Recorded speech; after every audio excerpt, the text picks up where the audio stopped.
অন্তর্বর্তী সরকারের উপদেষ্টা নির্মাতা মোস্তফা সরোয়ার ফারুকী সংস্কৃতি বিষয়ক মন্ত্রণালয়ের দায়িত্ব পেয়ে ব্যাপক কাজ করছেন। এই উপদেষ্টা দেশের নানা ইস্যুতে নিজের টাইমলাইনে লিখে থাকেন। প্রাক্তন প্রধানমন্ত্রী শেখ হাসিনার কর্মকাণ্ড নিয়ে লিখেছেন লম্বা একটি স্ট্যাটাস। বিস্তারিত জানব।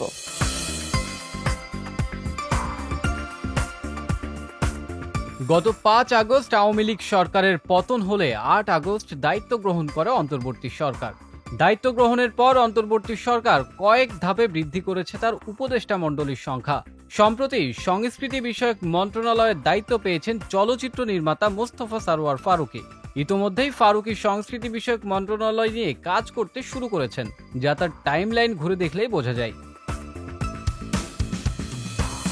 এবারে তিনি প্রাক্তন প্রধানমন্ত্রী শেখ হাসিনাকে নিয়ে তার ভেরিফাইড আইডিতে লম্বা একটি স্ট্যাটাস লিখেছেন। সেখানে তিনি বলেন, শেখ হাসিনা বাঁচার জন্য অনেক কিছুর আড়াল নিতে চাইবে। ছোটবেলায় দেখেন নাই, বাজারের মধ্যে যখন অপরাধীকে ধাওয়া দেওয়া হয় তখন সে দৌড়াতে দৌড়াতে বিভিন্ন মানুষ বা পিলারের আড়াল নেয়, যাতে মানুষ লাফ দিয়ে তাকে ধরতে গেলে অন্য কাউকে ধরে বা পিলার ধরে। একই রকম ভাবে হাসিনা বাঁচার জন্য কখনো মুক্তিযুদ্ধের আড়াল নিতে চাই, কখনো লিবারেলিজমের আড়াল নিতে চাই, কখনো অন্য দেশের আড়াল নিতে চাই, যাতে তার অপরাধের বিচার না হয়। ফারুকী তার স্ট্যাটাসে দুইটি পক্ষের কথা উল্লেখ করেন। একদিকে খুনির হাসি, অন্যদিকে হাজারো শহীদের পরিবারের কান্না, হাজার হাজার আহত মানুষের আর্তনাদ।